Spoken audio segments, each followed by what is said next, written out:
حي على الفلاح.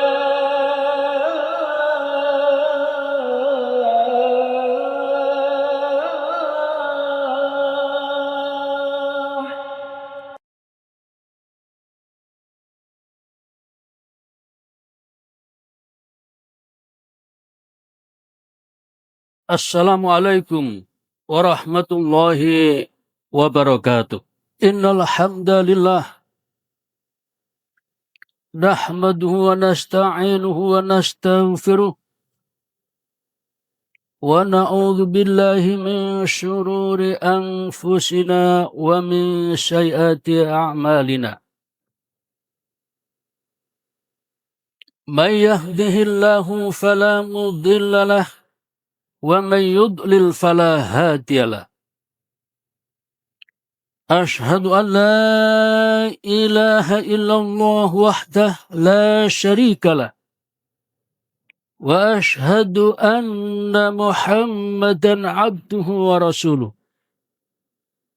فأصلي وأسلم على محمد وعلى آله وأصحابه أجمعين أما بعد فيا أيها المسلمون أوصيكم ونفسي بتقوى الله فقد فاز المتقون. قال الله تعالى في كتابه الكريم أعوذ بالله من الشيطان الرجيم يا أيها الذين آمنوا اتقوا الله وكونوا مع الصادقين. صدق الله.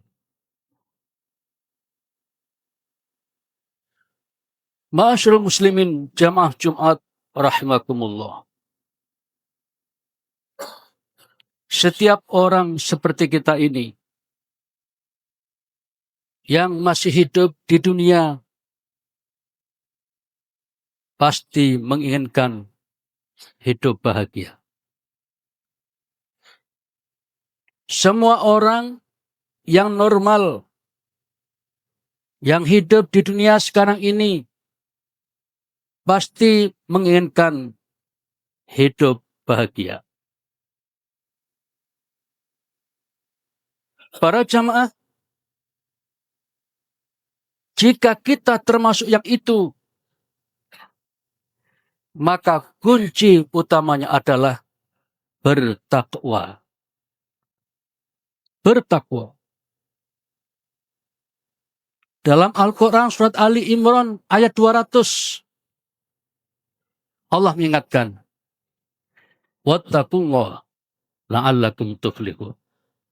Bertakwalah kamu kepada Allah agar kamu menjadi orang yang beruntung, berjaya, dan berbahagia. Para jamaah, dari sini kita bisa memahami bahwa kunci keberhasilan, kunci kejayaan, dan kunci kebahagiaan adalah takwa itu sendiri. Yaitu memiliki keyakinan sepenuh hati, kesadaran sepenuh hati untuk bertekad melaksanakan semua perintah Allah dan menjauhi semua larangannya. Tekad seperti itu, prinsip seperti itu, kesadaran seperti itu, itulah diantara makna takwa itu. Sehingga inti takwa itu adalah di hati kita ini. Semakin kita punya kedekatan dengan Allah, semakin tinggi dan kuat ketakwaan kita itu. Para jamaah hamba-hamba Allah yang mulia, ketika kita sudah memiliki takwa, maka wujud nyata yang bisa kita tampakkan adalah sikap jujur, kejujuran, dan berintegritas. Orang yang takwa dalam artian sesungguhnya pasti jujur, pasti punya integritas.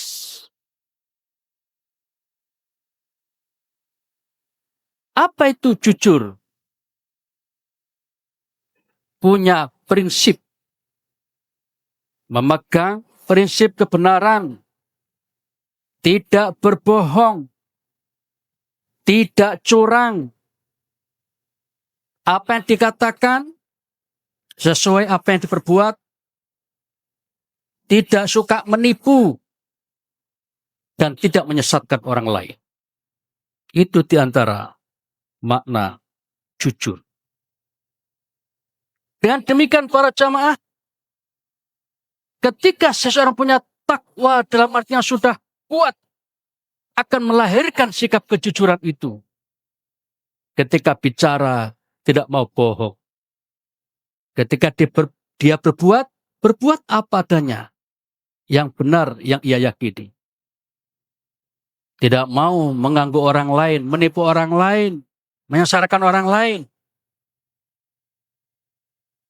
Itu sebabnya maka para jamaah, Allah mengingatkan kepada kita, bertakwalah kepada Allah, dan jadilah kalian hidup bersama orang-orang yang jujur.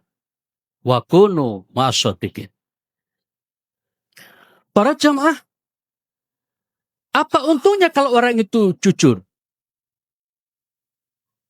Nabi menegaskan, alaikum bisidq, kalian tuh harus jujur. Harus jujur, kata Nabi. Fa inna sidqa yahdi ilal bir. Kalau orang itu jujur, hidupnya akan diarahkan untuk melakukan serba yang baik. Kalau orang itu biasa jujur, yahdi ilal birri, akan diarahkan pada hal-hal yang baik. Berbuat sesuatu serba yang baik. Dan ketika orang sudah terbiasa melakukan hal yang baik, yahdi ilal jannah, maka akan diarahkan untuk menjadi calon penghuni surga. Itu untungnya orang yang bisa jujur. Nah, para jamaah, dalam kehidupan sehari-hari, apa yang bisa kita tampakkan? Secara sederhana dapat kita contohkan para jamaah. Kalau misalnya kita belanja, kemudian ada tukar-menukar di situ, kemudian kita tahu bahwa uang yang diberikan pada kita itu ada kelebihan. Maka orang jujur akan mengembalikan yang lebih tadi itu. Bukan malah senang. Kemudian contoh yang lain adalah ketika orang itu bicara dengan siapapun, dia tidak mau berbohong. Ngomong apa adanya. Para jamaah, zaman sekarang ini sulit untuk tidak bohong. Zaman sekarang ini banyak peluang yang kita dibuat untuk agar bohong. Kenapa? Alasannya dengan bohong akan dapat keuntungan lebih banyak. Para jamaah, jika ada orang seperti ini, ingin mendapatkan keuntungan dengan cara bohong, ingin dapat keuntungan dengan cara menipu, maka orang itu di hatinya tidak ada kejujuran. Tidak ada kejujuran. Dan orang semacam ini kalau sudah ketahuan akan dibenci banyak orang. Sebaliknya, ketika orang dalam kehidupan sehari-hari tampak jujur, bicara apa adanya, tidak berbohong, dalam komunikasi dengan lain tidak ada tipu-tipu, dan selalu dia melakukan hal yang baik pada orang lain, maka orang semacam ini akan disukai oleh orang banyak. Dan hidupnya relatif tenang, tentram. Dia sadar, dia selalu diawasi oleh Allah Subhanahu wa Ta'ala. Sehingga para jamaah, orang yang benar-benar sudah bisa membiasakan kejujuran dalam hidupnya, orang itu akan terbentuk yang namanya sikap muraqabah. Muraqabah itu artinya merasa senantiasa diawasi oleh Allah Subhanahu wa taala dimanapun, ketika sendirian maupun ketika di tengah-tengah orang banyak. Para jamaah, ada kisah menarik tentang ini. Pada zaman Khalifah Umar bin Khattab radhiyallahu anhu, ada seorang gadis solihah. Sudah menjadi kebiasaan Umar bin Khattab kalau malam-malam belusukan untuk melihat keadaan rakyatnya seperti apa yang sekarang dirasakan. Karena Umar bin Khattab khawatir ada rakyatnya yang hidup teraniaya tapi tidak diketahuinya.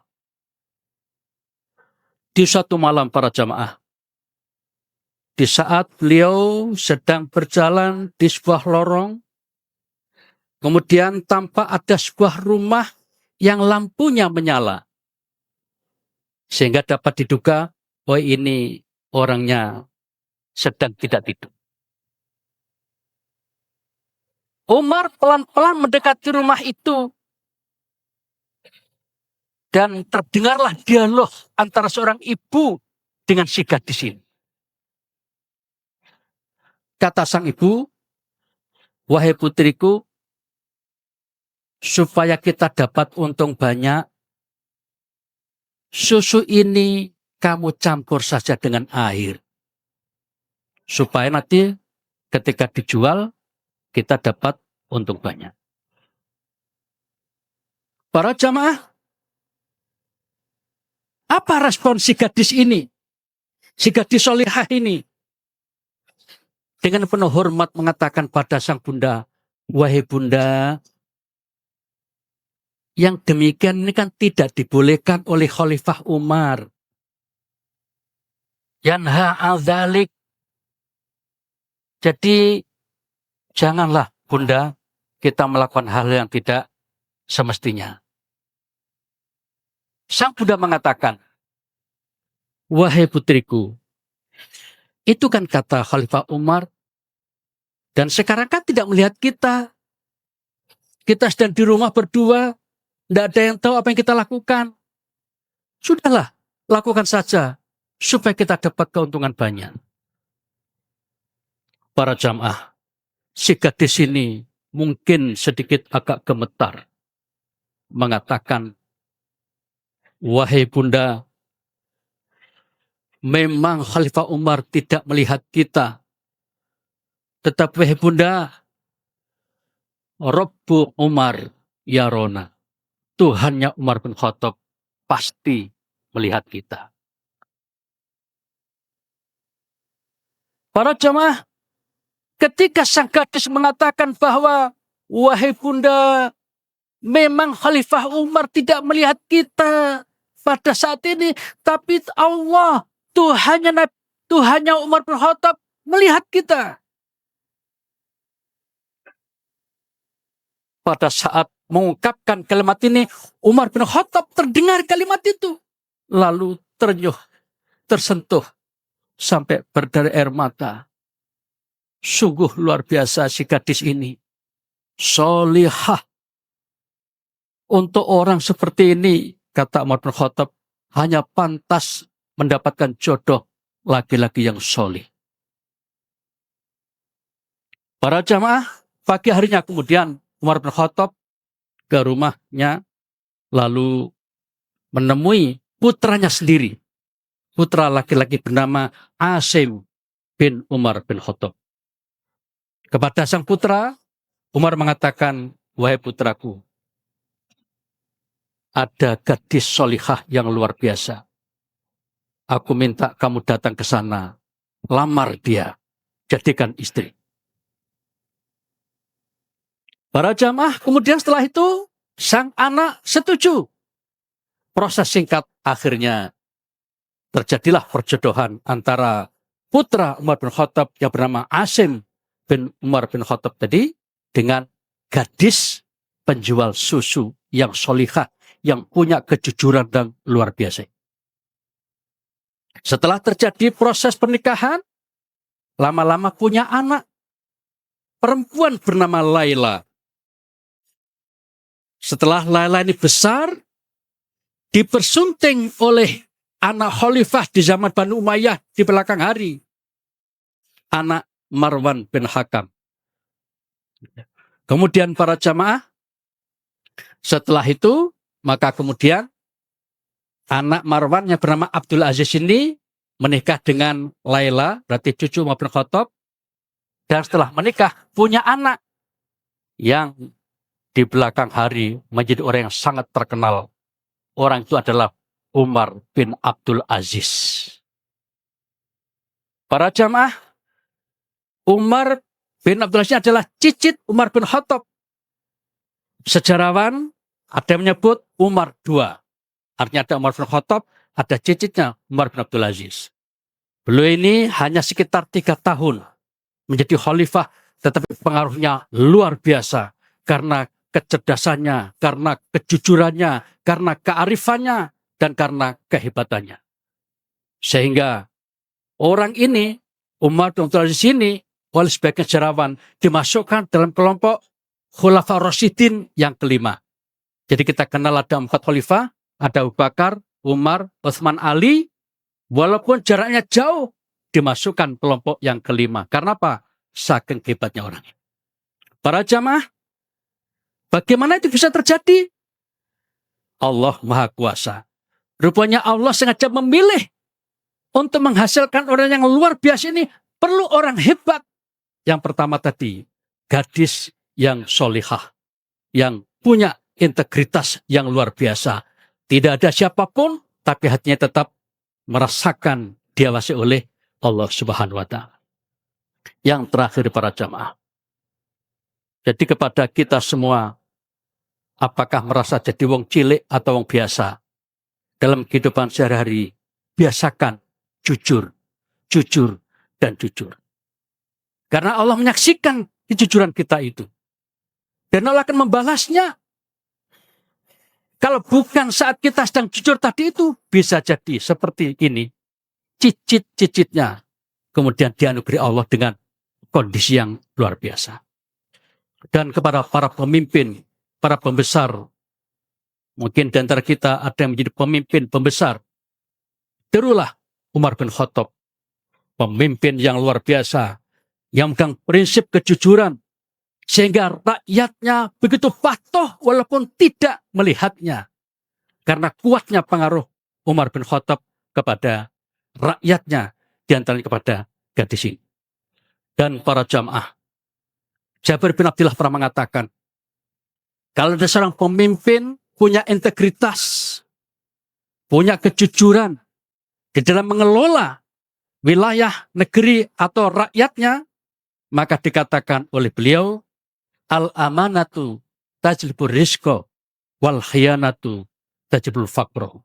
Ketika orang itu punya tingkat integritas yang tinggi, maka dalam pengelolaannya dia akan sanggup, tentu saja dengan berkah Allah, membuat rakyatnya akan dibukakan pintu-pintu rizki, sehingga hidupnya penuh dengan kecukupan. Sebaliknya jika pemimpinnya itu khianat, maka akan dibukakan pintu-pintu kemiskinan di mana-mana. Dan akhirnya banyak rakyat yang menderita. Na'udzubillah min dzalik. Para jamaah, dari yang kita sampaikan pada kesempatan siang ini, kita bisa memahami bahwa betapa pentingnya menegakkan kejujuran dan menjaga integritas. Mari kita bertekad sama-sama, pelan-pelan, tapi pasti, untuk menjadi orang yang jujur dan berintegritas. A'udzubillahi minasyaitonir rajim. Ya ayyuhalladzina amanu taqullaha wa kunu ma'asyadiqin. Barakallahu li wa lakum fil Qur'anil Karim. Wa nafa'ani wa ayyakum bima fihi minal ayati wal hakim. wa taqabbala minni wa minkum tilawatahu innahu huwal ghafurur rahim wa qur rabbir warham wa anta khairur rahimin.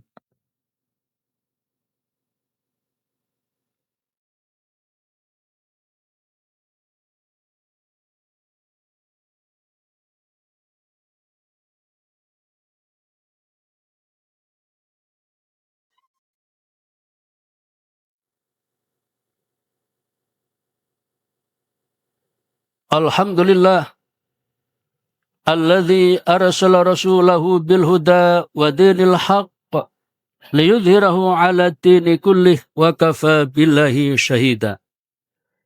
Asyhadu an la ilaha illallah wahdahu la syarikalah wa asyhadu anna Muhammadan abduhu wa rasuluh.